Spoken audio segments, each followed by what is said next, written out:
Hello everyone, welcome back to I Was A Teenage Exocolonist This is our second year of our second playthrough, so... Oh, whoops.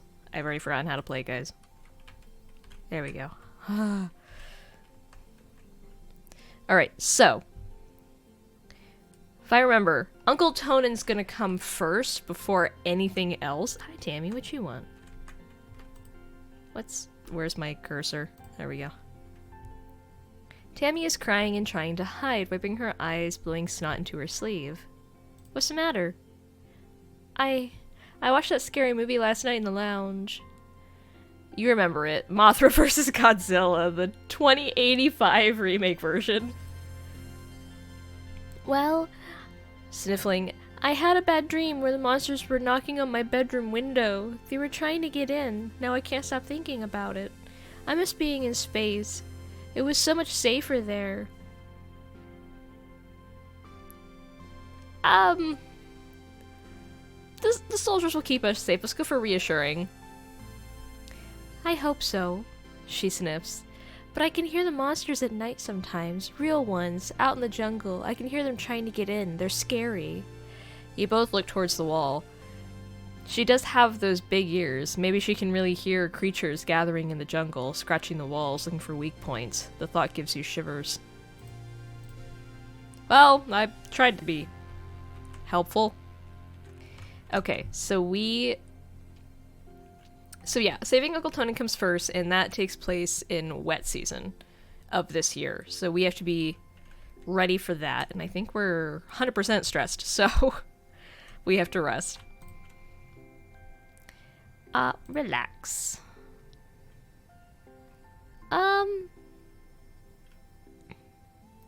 Approach Mars and Diz. Okay, but you do stink. You hear Mars defend herself. It's not my fault that you can't tell. Maybe your nose stopped working and the rest of us can smell it and... Oh, I remember this. Being a bully. That's awful. Stop being so mean, Mars.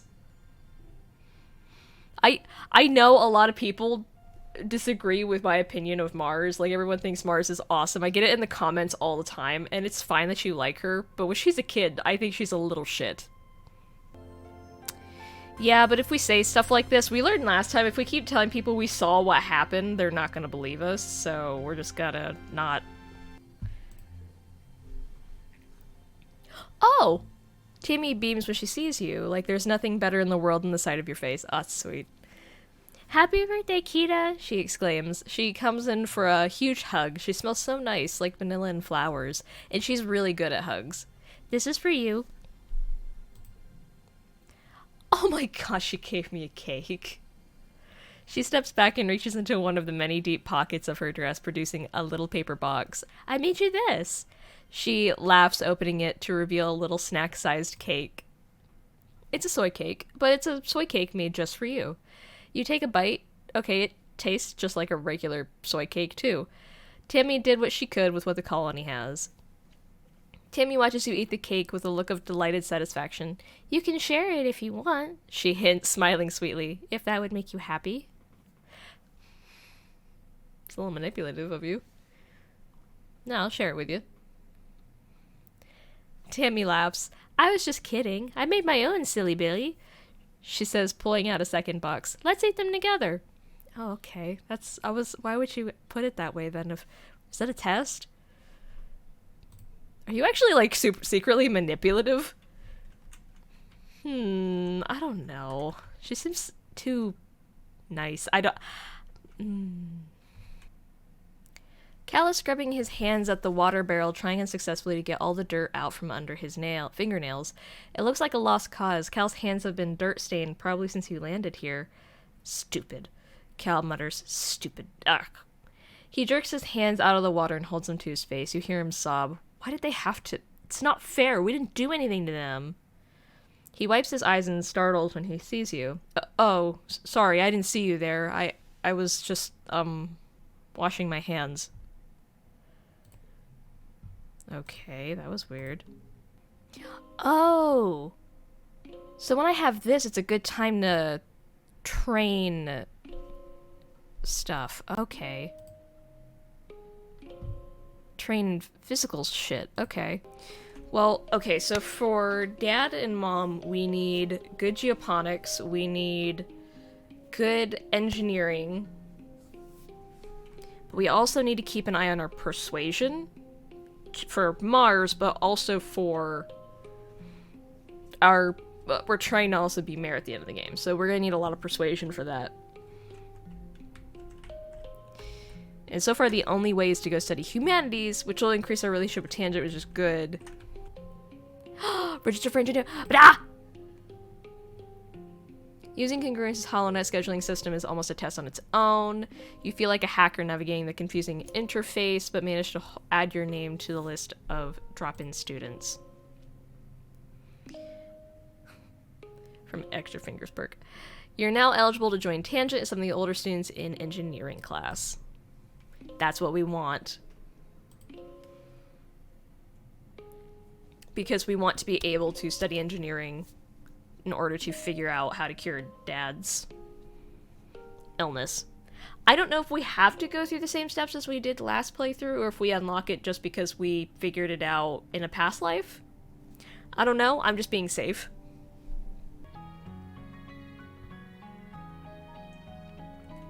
You're finishing breakfast in the common area when Marzipan struts in. Look at you, eating cereal. She says, turning her nose up at you. I'll bet you don't even know what today is. It's Valentine's Day. No, you dummy. Mars starts, then pauses and gives you a suspicious look. Wait, what did you say? Well, anyway. Today, she announces, is St. Valentine's Day. Diz and Tammy wander over to hear more. Oh, Tammy wanders over! We didn't have Tammy last time. Back on Earth, Mars explains it was a day when everybody had to give their best friend a gift, especially sweets. And then, when you put the sweets under your pillow, and you put the sweets under your pillow and it makes you dream about who you're going to marry. And there are decorations of hearts and arrows. And pigs! Tammy cocks her head. Why pigs? Before Mars can answer, Diz snorts. This is dumb. Marzipan just made it up to get free candy. He rolls his eyes and walks away. As he leaves, Mars shouts, well, nobody was going to pick you anyway. You stink. Valentine's Day sounds like fun. Tammy nods enthusiastically, her hair bobs, jangling. I'm going to tell all the other kids about it, Mars says, so you go and find your best friend and give them a gift. She points her finger at you. Make sure you do it by the end of the day or it doesn't count. And if too many people want to be my best friend, she adds, I'll hold tryouts for the position. It's only fair. She tosses her hair over her shoulder and laughs. Well, my bestie this game is Tammy. But Diz is always my number one. It's my favorite character. But it does make me want to pick Tammy just to try something different. But I'm sure Cal's already got dibs, so I don't want to really wreck that.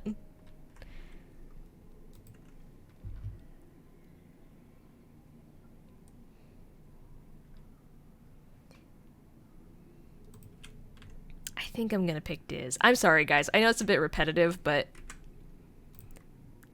he's just my favorite. Don't know what to tell you.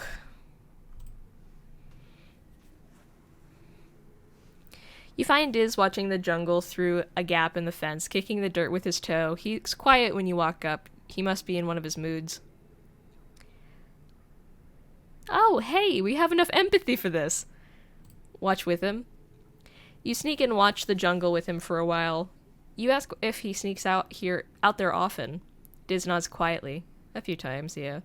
There's a way through behind the garrison building. You both sit in silence again for a long time until he breaks it by saying, it's really nice out there.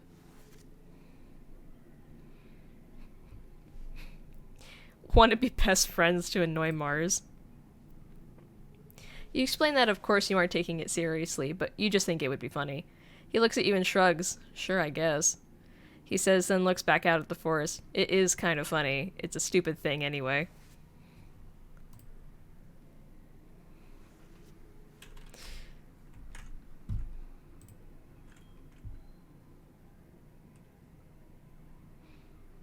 Yeah, Yeah, I just didn't want to butt in on Tammy and Cal. Like, I ship the two of them hard. I think they're adorable.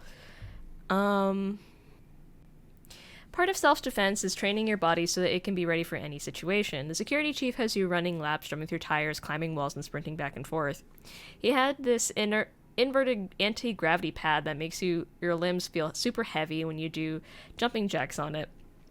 And then you do them again in normal gravity. It feels like you could jump straight back up through the wormhole. It's exhausting, but not that different from sports ball training.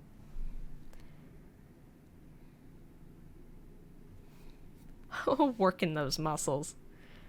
Sure. This is a breeze. This is great. It feels good that Rhett actually challenges your body and encourages you to achieve peak condition. You and Anemone are watching the soldiers train. Her brother Crom is in the training dojo trying out a stun glove. He leaps back slightly as electricity crackles from his fingertips, then straightens up and splays his fingers experimentally towards a target dummy. A streak of lightning arcs out from his hand, charging a light bulb above the target to show a successful hit. Anemone whistles. Wow, she says, that looks really dangerous. You agree, dangerous and awesome. But I think it only stuns things, she continues, because it's called a stun glove. Otherwise they would call it a kill glove, I guess. I want to have a stun glove too, she says, copying her brother's motions of splaying her fingers forward like casting a magic spell. But my mom, she doesn't like fighting. She doesn't want me to be a soldier. Why not? I don't know, she pouts. Is it because I'm too young? Com was training with Red when he was my age, but my mom, I don't think she likes that. I think because I'm her only daughter, she was hoping I'd be more like Tammy, always helping in the creche. She shudders. I don't want to be no one's mom. Oh, how things change. You sit and watch Com light up one target after another with a stun glove. His motions gaining confidence as he learns this new tool. Oh, it's Virtunalia.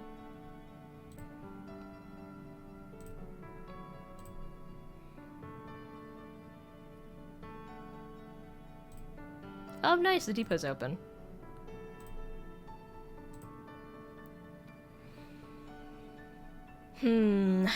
Talent show or bot wrestling? I have more toughness than creativity, I think. Yeah. Let's go bot wrestling. Let's go. Tough competition. Let's go 2, 2. 5 is 13. Okay, so that is better. Next. Oh gosh. 2, 2, 2, 2.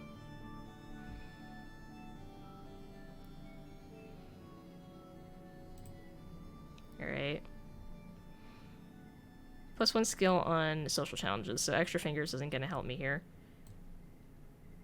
1, 1, 4, 0, 0.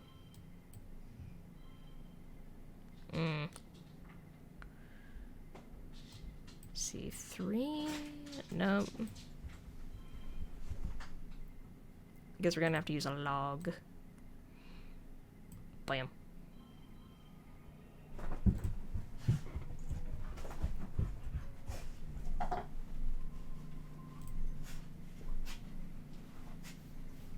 Hi. Wow, look at you go. You do it. You didn't expect the hologram obstacle to move. The last one dances around and gets in your way when you get close, but your reflexes are fast enough to dodge it. Com hoots and hollers proudly at you when you absolutely destroy the competition. Even Anemone has to begrudgingly accept you beat her fair and square. She shakes your hand and tells you she'll win next year. That's so cool. What good sportsmanship. Oh, that's nice, and we get all that stress back. Relax on the walls in the garrison unlocked. Very nice. Okay.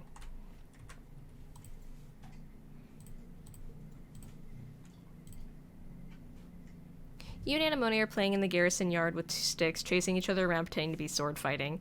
The adults training nearby are patient with you as long as you don't get near the target dummies. But sometimes you stray too close. Watch out, Annie, one of the security personnel calls out as Anemone bumps into her. You kids stay behind the fences, okay? It's Anemone. Oh, I think someone corrected me. I think they said it was an anemone. Like, what clownfish live in.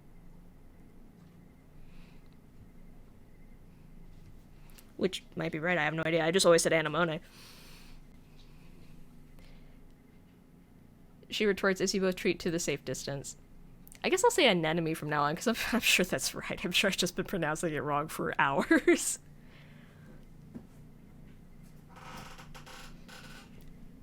Anemone.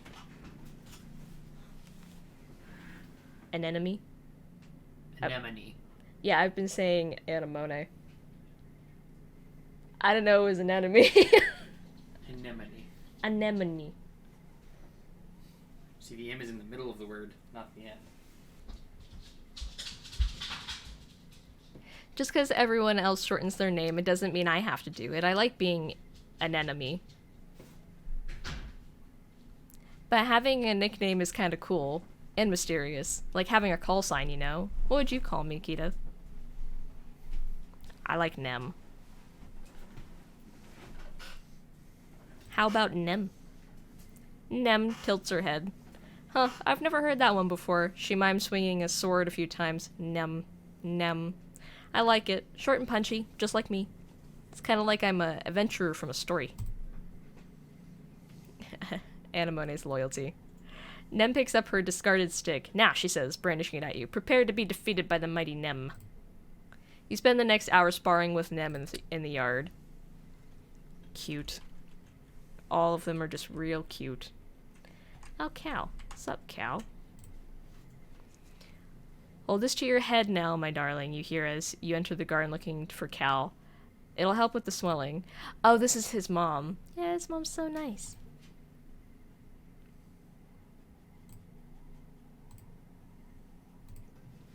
You know, I always thought it was weird how Cal's mom came up in our last playthrough, but nothing ever really happened with her. Oh my gosh, I remember we triggered this like all the way near the end of the game last playthrough. It's been a while, but it's time to attend a meeting of the Secret Fun Times Club. Mars started the SFC years ago when you were little kids. Tangent and Tammy agreed to join at the time, but then you all got busy with other things and forgot about it, with the wormhole and the crashing and learning how to survive on a new planet and all. You meet in an unused conference room in Command, which Mars says is perfect for a secret club. Club President Mars brings the meeting to order. Tang, Vice President of Writing Down Secrets, records the meeting notes on her holopalm, while Tammy, Vice President of Teen Snacks, passes out Watato juice in cups. What is our title? As Vice President of Fun Ideas. Oh, cool. It was your job to come up with something for the club to do today. You chose making friendship bracelets and bought all the supplies you'll need. This is much happier now that Tammy's alive. Today, Mars announces we're gonna make friendship bracelets, and I have an even better idea. We're gonna sell them to people for kudos. Tammy puts her hand up shyly, as if she's in class. I don't think we're supposed to trade our kudos for things except at the depot, Tammy says nervously. We're only supposed to give them to people to say thank you.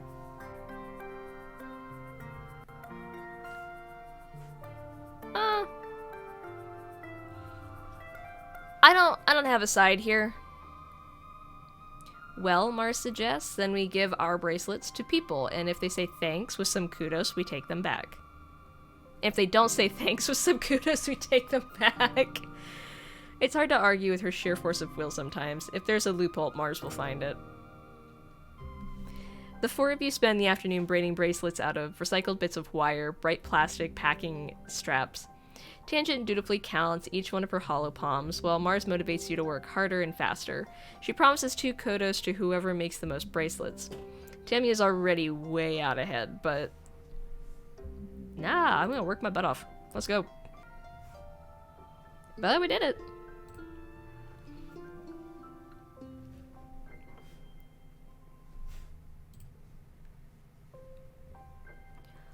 Oh no!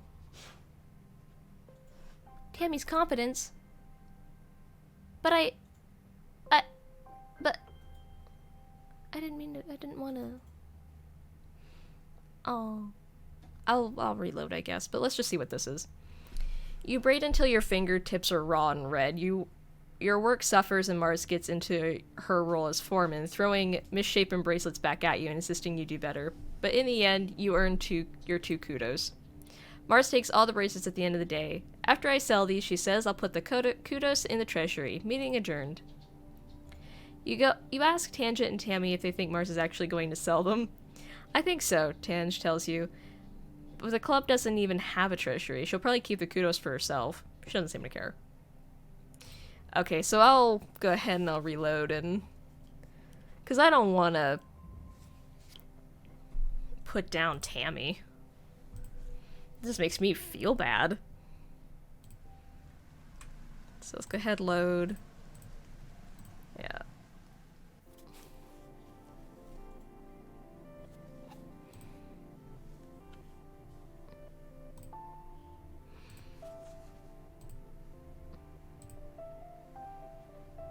Okay, stay silent.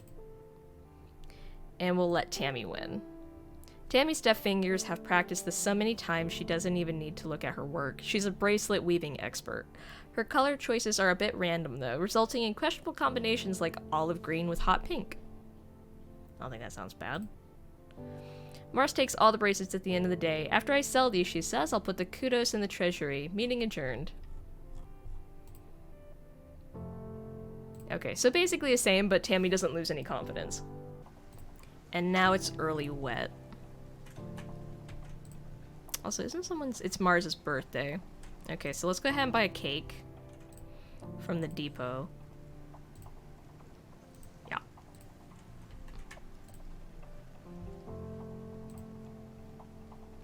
At least I'm pretty sure. Hold on, let me double check. Yeah, early wet. Yep. Here's a cake.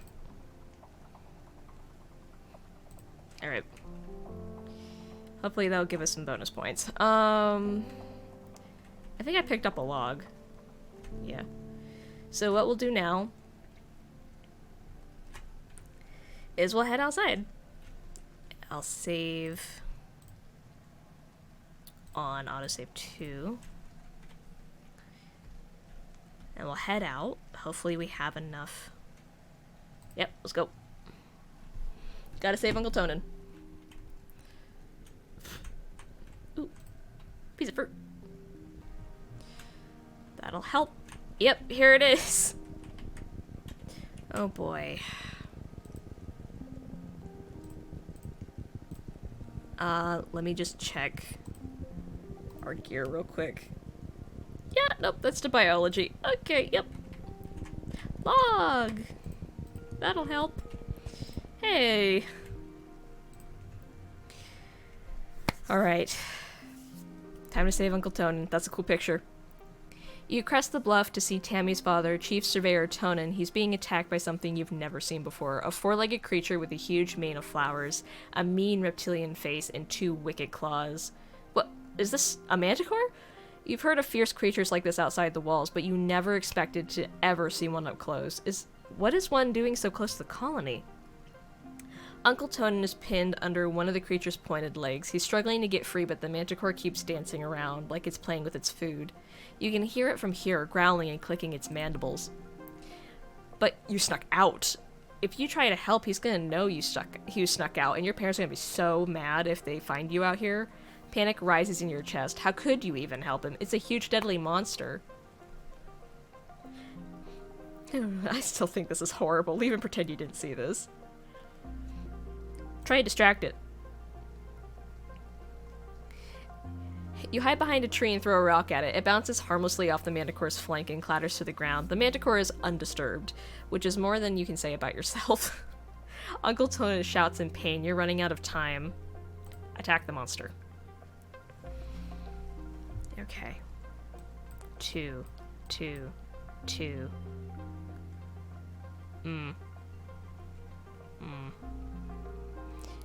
Replace 2. That's a lot of 2s. Okay, we're gonna go 0, 2, 2, 2. All strength. Oh, all strength cards under. Never mind. 2. Alright, we already did it, which is great. We have a lot of social cards. 4, 0, 0, 4. Let's go.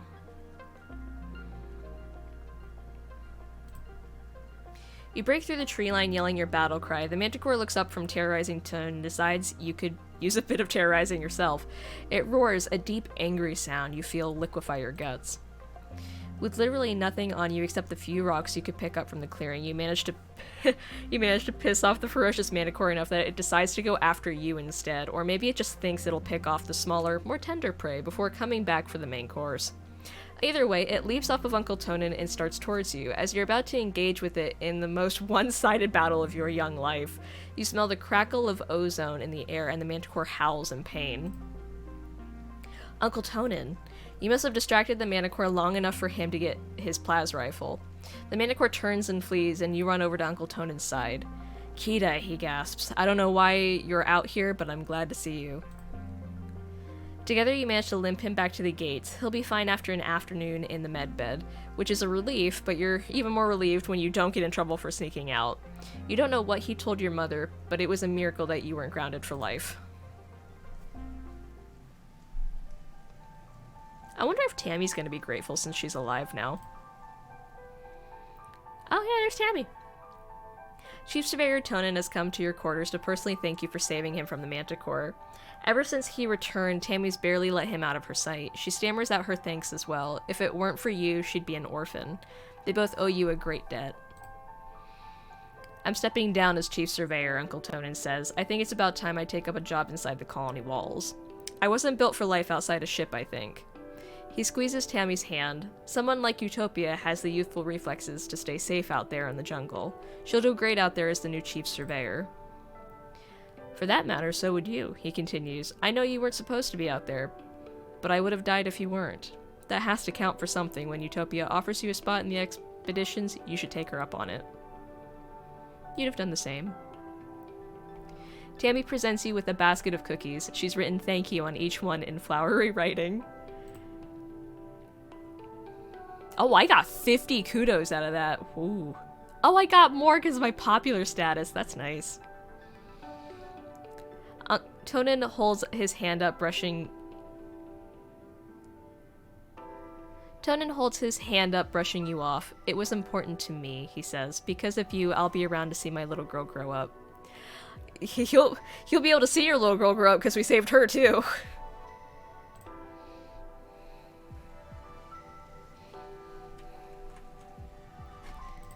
Okay, alright, okay. Almost time to save Hal. We can do this. Just gotta be chill. Okay, so we saved Uncle Tonin, which is great. Sup. You slip through the colony gates, feeling the breeze from the mushroom forest ruffle your hair. You look around for Diz, but he's nowhere to be seen. Maybe he went to class today? Probably not. As you're about to return to the colony, you hear what sounds like crying coming from one of the expedition vehicles. You pull back the tarp that keeps it from being blanketed with fungal spores and find Diz curled up in the cabin. He wipes his eyes and turns away. Go away, he mutters. Are you okay? I don't have enough persuasion! Damn it. Damn it. If that's like the game telling me to get a grip on my persuasion, I don't know what is. Do you want to talk about it? Ah, damn it. Wasn't there something about us being able to... Can we sneak out? Oh, shit. I wonder.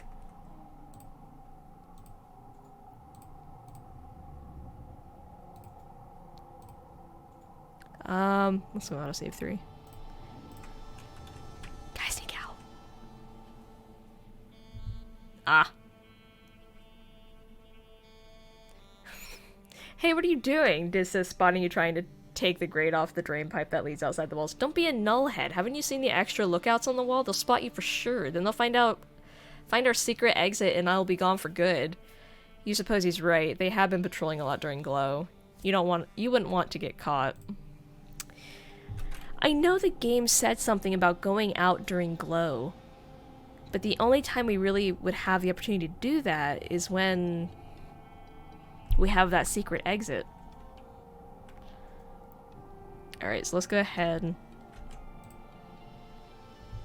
We'll study humanities a bit more.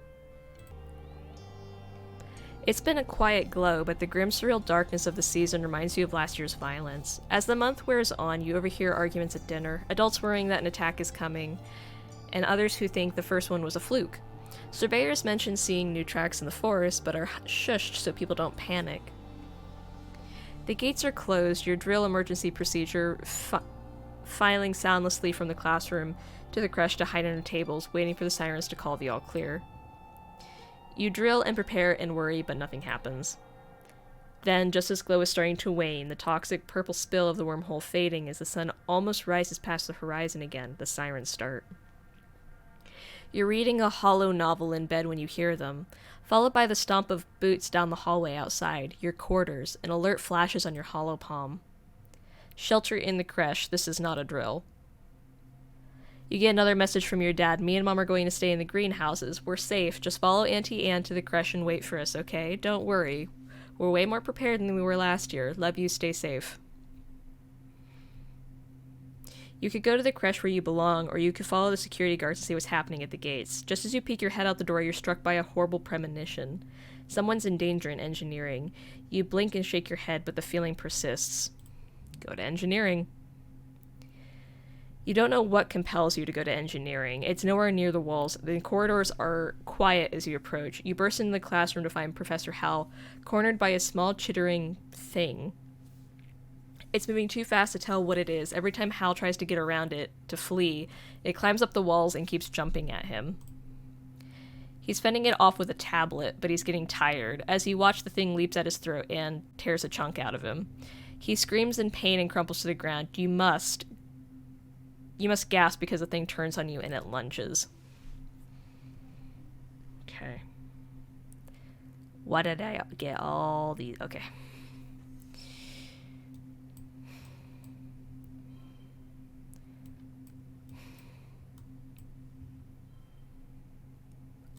+2, -2. Oh. There you go.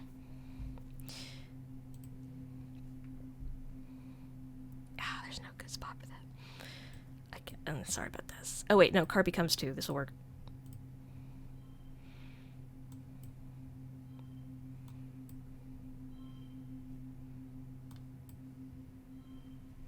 Okay.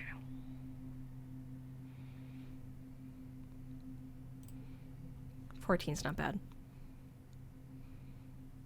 Okay, so we'll do this. This.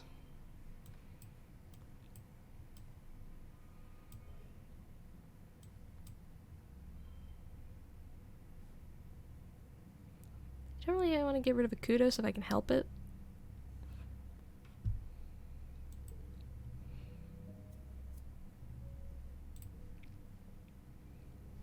It's impossible to hit the thing, it's so fast. It's like a smear at the edge of your vision. What you do manage to do, though, is lure it outside the classroom, and Congruence slams the door shut. You hear it beating against the door as you run to Hal's side. Congruence guides you through how to hold pressure to Hal's throat to stop the bleeding, but stars, there's blood everywhere. Eventually, the doors open. I just got the achievement to engineering.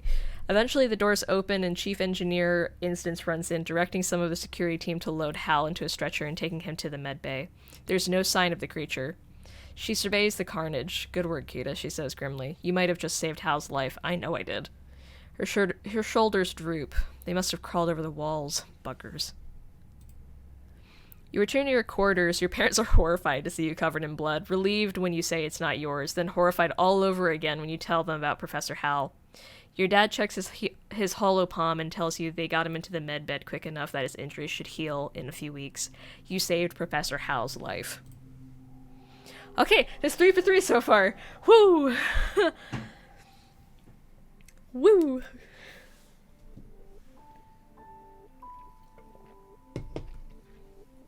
Jeez, we've saved 3 people's lives and we're only 11. Okay.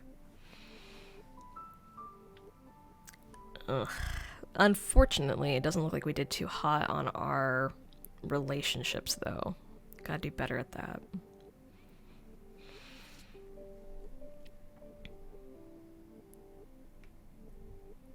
Alright. Combat increased a lot. It's gonna increase a lot more now, because we have a lot of toughness. And now we have to focus on saving Cal's pet, whose name I don't remember, and our parents. I don't believe anyone else perishes that we can save.